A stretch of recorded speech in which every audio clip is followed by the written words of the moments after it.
speaking of intervals, Sorry, where are we going? we're in the next section. We should have a blank page. And we have something here called lateral fingerboard study. And we'll get through whatever we get through. And the rest you can do at home, I guess. But,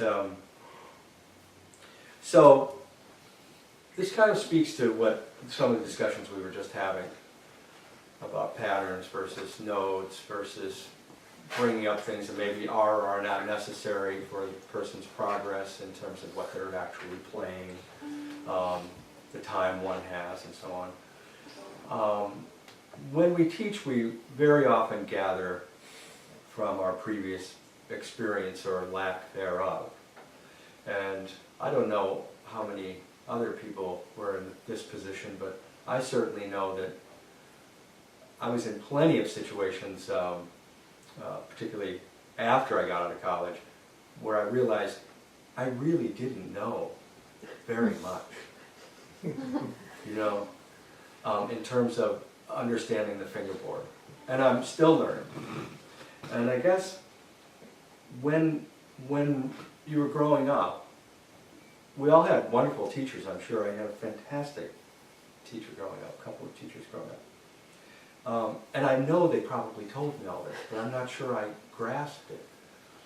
But the idea that the fingerboard is way simpler than I thought, because we're really approaching it usually in kind of the most complex thing that we can learn next and get away with, or not get away with. And at a certain point, I just said, oh wow, whenever I play an E here, there's a B there. You know, whenever I play a C here, there's a, there's a, Something. an A there, you know. Oh wow, and they're like intervals. You know? And so, I don't know, that was my experience. I don't know how many other people have that experience, but it's real repetitive, real simple, and I try to let my students know that very early, so that they can be put at ease, particularly when they're going into other positions, going into other octaves, other fingers, you know. Whenever we've got an A here, got an F here. Whenever we have an A here, we have an F here. Where I can play it 3 and 4. It's a no-brainer. Don't have to think about it at all, except initially. But that's important, is the conscious input. Making sure, kind of speaking to your point, John, yeah, it's great they're playing, and that's expeditious. But perhaps one interval a week in the new clef that they're responsible for every day that they play. To the detriment perhaps of some other things, but they will have that interval, and they will know that interval. They will know how it works. So I think conscious input is really important. Saying the note name, saying the string, saying the finger, saying the interval to the next note, and then playing it. There's only so much time in the lesson, and so we touch on these things, and it's important to remember that baby steps are really helpful.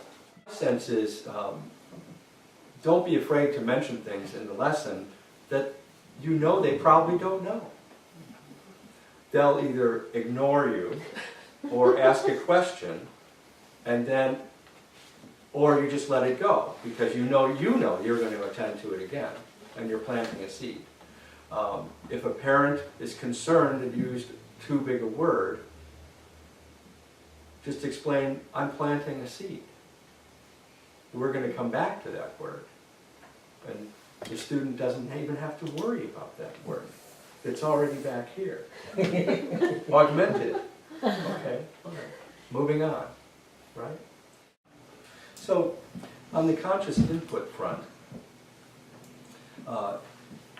when, I'll get into positions more in a minute, but just in terms of intervals that we're sticking with right now, this little exercise here, when I was reviewing positions for myself, realizing that I knew nothing, I wrote out these exercises called the Lateral Fingerboard study. And these are all influenced by other things that I saw elsewhere. I may have added to them. You can tell it's really old because it's got a typewriter. It's unbelievably neat, though. Yeah. So, It's amazing. so one can, I do these things a lot initially in C major, okay? And you can just tell yourself the interval. And so the student can learn it, and as they're doing it, they say, tell the interval, you know. Major second, minor third, perfect fourth, fifth, minor sixth, minor seventh, octave.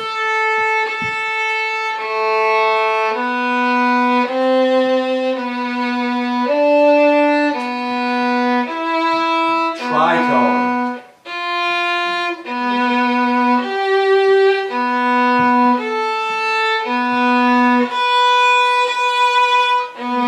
And so on and so forth, okay? So I was curious when you got to the two Bs, what you were going to do.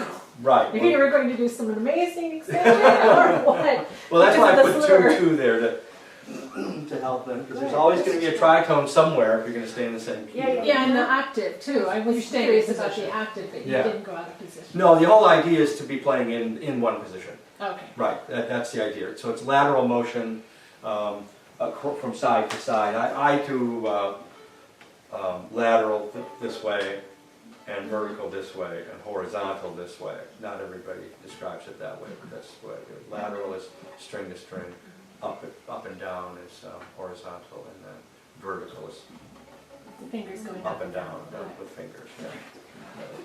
Yeah. So, excuse me. So you can learn note names and intervals that way. Looking at the next page, staying on the topic of intervals and fingerboard geography. This is, there's so many really wonderful materials out there, and new ones are wonderful too, because they're more contemporary in the way they look. They may have a different pacing to them, and this is this is a Sevchik book. This is Opus 6, and it has it's the semitone system for beginners. And this is book 2, and he's very methodical about it, needless to say. But I really did not want to skip this. I pulled it out again at the last minute because I knew in the back of my mind that it was there and it was important. But you notice, he's in book 1 he's already introduced a bunch of the fingers, and you see how he's already doing thirds, fourths, fifths, sixths, sevenths, and octaves. It's really quite wonderful. Again, it's a question of how much time is there in a day, and how are you going to get the student from point A to point B. But you also have we also need to think long term, not just short term.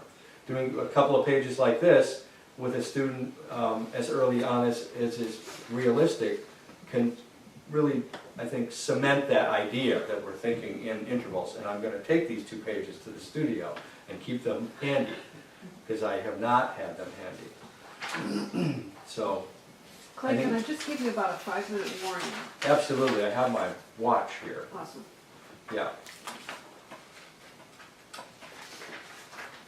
Now the next one, I put the title page in just because it's so cool. It is. Wonderful old copy. Yeah, that's just so great. So these are the Trill exercises by Sevchik Opus 7 that I did growing up. I use very often for fifth finger shape and things like that, particularly hand shape. If hand shape is not going well, I'm doing these. And again, we can just use this for intervals as we're learning them. So not just to do the trills, but say, okay, let's name the intervals as we do them. Okay. You can stop, name the interval, play it, stop, name the interval, play it, or have them say it as they go along like I was doing. They have plenty of time to say it as they're going, you know.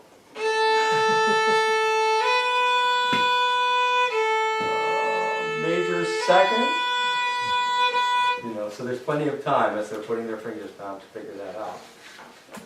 And talking while you're playing is very useful.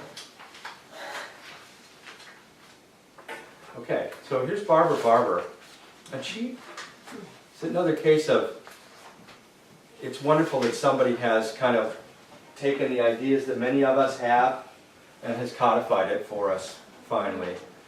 We should welcome these things, I do. So she has this chart that has half steps and whole steps. Gives us both the distance on the fingerboard and the name of the interval. And she says on the previous page she tends to play games with them and call out in a setting like this, calling out different intervals and having people say the notes, say the distance, name the interval, and then play them. Do you happen to know if this exists for viola as well as violin? I think it is. I don't know if it's published. Yeah, I think it is. I think that would be so great. Yeah. Yeah. So that's that. And then, carrying on with that idea, this is from the Robert Gerla book. It's the idea of having double stops, so you're working on intonation and you can do your intervals at the same time. Yeah. And you can practice your octaves. 7th, major 6th.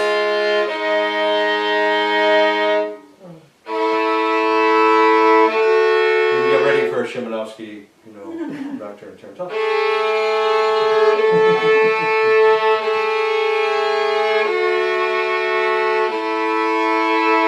Okay, so naming intervals out loud again, and then the last one in here, and then I think we should stop, is, yes, Josephine Trot. So then you can just name your intervals before you play them. Okay, major 6, minor 6, go to 5th, minor 6, major 6, and so on. And name them all as you go. Okay. Yeah. Well, it's a wonderful way to do your double stops. I didn't know it was viola. I just found Yeah, it. Kids like this. Right. Yeah. We're blessed to have I didn't join up those. when I did it. They really take the pain out of learning double stops. In most cases. In most cases. Yeah. So anyway, you can investigate the rest on your own, or maybe sometime, we'll come back and present the rest of it, because there's more playing to be done. Really, you're just getting up to learning positions, and that there's a lot to say about that. So thanks very much for your time, everyone, and I hope we think about